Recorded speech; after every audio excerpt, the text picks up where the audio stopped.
All right, today we're jumping into a truly harrowing story. It's a first-person account of a family who set out on the adventure of a lifetime, only to find themselves in a brutal fight for survival against the raw power of the ocean.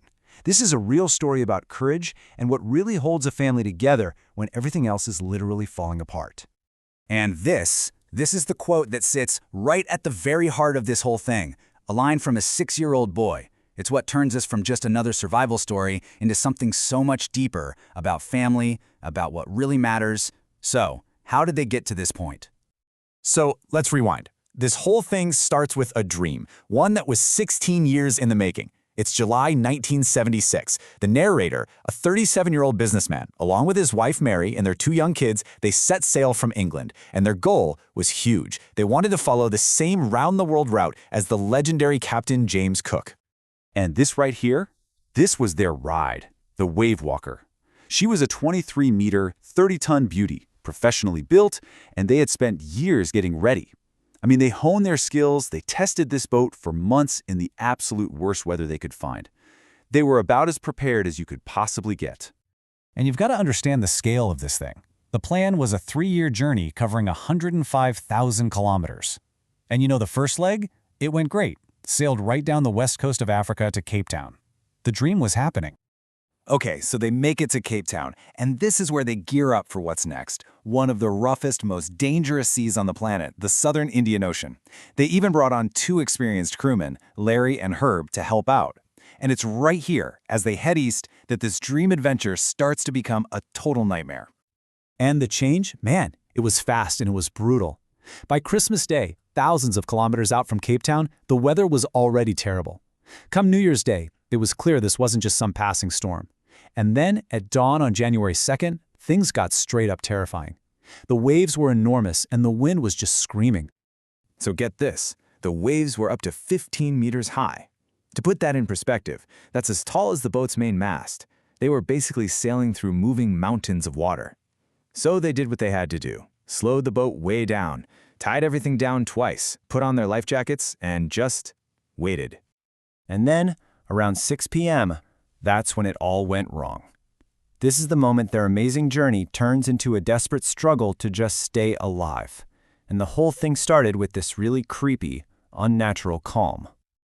Just imagine being out there, the constant howling of the wind, and then, suddenly, nothing. Just an ominous silence. The wind dies. The sky instantly goes dark. The narrator looks up behind the boat and sees it wasn't a cloud. It was a wave like nothing he had ever seen before. He said it was perfectly vertical, just a sheer wall of water, almost double the height of all the other huge waves they'd been dealing with. It was a monster, a complete freak of nature, and it was coming right for them. The impact itself? It was like an explosion. A massive wall of green and white water just crashes over the ship. The narrator's head smashes into the wheel. He's thrown overboard, sinking. He thinks, this is it, I'm done. But then, some kind of miracle happens. Another wave hits the boat, throwing it upright, his safety line snaps tight, and he's yanked back onto the vessel. So he gets pulled back on board, totally dazed, his head is ringing, and he's met with just absolute chaos. His wife Mary is screaming, "We're sinking! The decks are smashed! We're full of water!" The fight for their lives had officially begun. And the situation was it was beyond bad. It was a total system collapse. Everything that could possibly break did. The whole starboard side of the boat was caved in. The pumps they needed to bail water were either clogged with debris, short-circuited, or just gone, washed overboard. Their sails, their anchor, even their backup engine, all of it, gone. And this wasn't just a few leaks. The boat's skeleton, its main structural ribs, were smashed to bits. A whole section of the hull was being held together by nothing more than a few flimsy cupboard partitions. The Wavewalker was literally about to break in half at any second. So all night long, they're fighting for their lives, sending out mayday calls, and just getting silence in return. Nothing. And really, it's no surprise. They were in one of the most remote places on Earth. They were absolutely, completely alone. But you know, as the adults are just about at their breaking point, exhausted and filled with despair, the whole story takes a turn. Because it's in this darkest moment that the unbelievable bravery of their 2 kids, Suzanne and Jonathan, comes out and changes everything. The narrator's 7-year-old daughter Sue had a massive bump on her head and 2 enormous black eyes. When he finally asks her why she didn't say more about it, this is what she said. She had a deep cut on her arm, too. Her head injury would actually end up needing 6 minor surgeries later on, but she didn't want to be a bother. Incredible. And then his 6-year-old son, John, asks the question you never want to hear. Are we going to die? His dad tries to reassure him, to be strong for him, and that's when John says this. The narrator said he was just speechless. He walked out of that cabin a different person, determined to fight the ocean with every last bit of strength he had. His kids had given him a reason.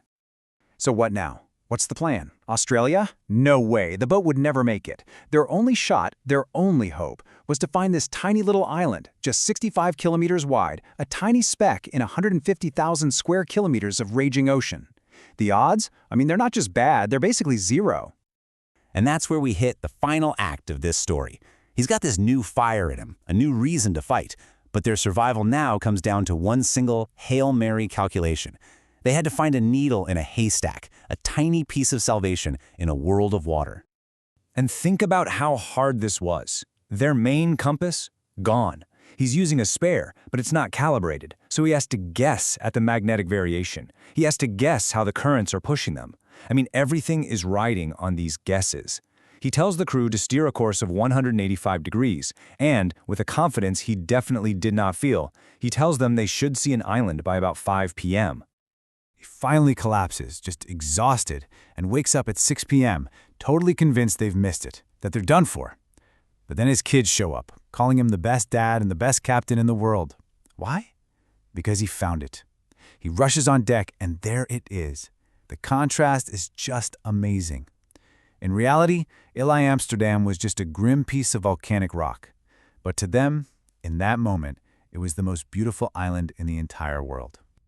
So they're finally on land. They're safe. And the narrator's thinking about how they made it through. He's thinking about his crew, his wife. But really, when it all comes down to it, who does he think of? He thought of his 7-year-old girl who hid her pain so she wouldn't be a burden, and of a 6-year-old boy whose unbelievable courage gave his father the strength to find the most beautiful island in the world.